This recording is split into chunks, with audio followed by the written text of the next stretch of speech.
When Clara stood in front of me that evening, her eyes were distant, her tone trembling yet cold. I didn't expect the words that would leave her lips. "Ethan," she said, not meeting my eyes, "I'm engaged to another man. We've been dating for months." My heart froze in that instant.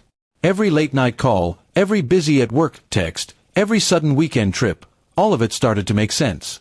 I stood there, speechless, trying to comprehend how the woman I planned my future with had already built hers without me.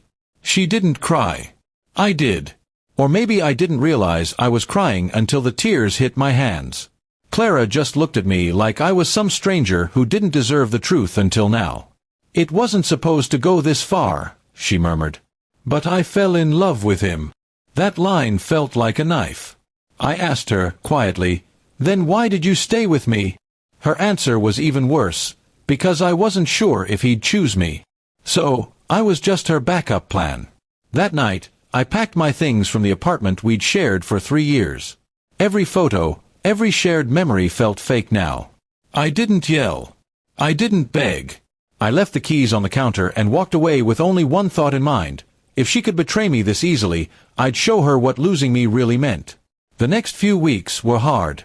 I couldn't sleep, couldn't eat, and I replayed our conversations over and over. My friends wanted me to move on, but something in me refused to end the story that way. Clara had broken me, but she had also underestimated me. I wasn't going to hurt her physically or ruin her life, but I knew exactly where to strike: her pride. Clara worked at a marketing firm, and she often bragged about how her department ran smoothly because of her leadership. What she didn't know was that my company, an IT firm, was about to merge with hers.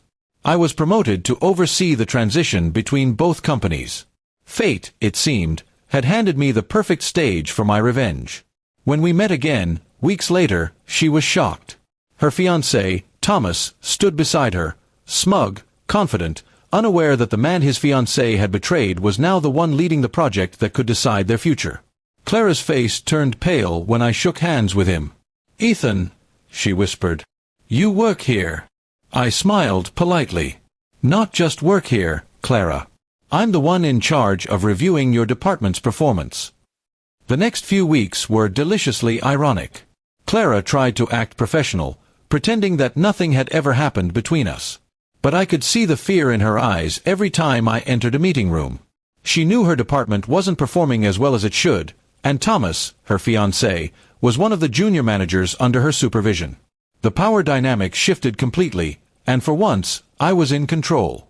I didn't seek revenge through cruelty or lies. I let professionalism do the work. I evaluated everything with fairness, but without favoritism. And because of her own negligence, those long lunches with Thomas, the missed deadlines, the careless reports, her team fell short of the company's standards. When the final performance review was submitted, Clara's position was recommended for termination. When HR delivered the decision, she stormed into my office. "You did this on purpose," she accused, tears in her eyes. I looked at her calmly and said, "No, Clara. You did this to yourself. I just gave you the fairness you never gave me." She stared at me, stunned, realizing that her betrayal had finally caught up with her. Her fiancé didn't take it well either. Word spread that she had once been with me, and when he learned how their relationship began, overlapping mine, he felt humiliated. Within a month, they broke off their engagement. Clara left the company quietly, her once glowing reputation reduced to whispers in the hallways. Months passed. I moved on with my life, focusing on my work and myself. I didn't rush into another relationship.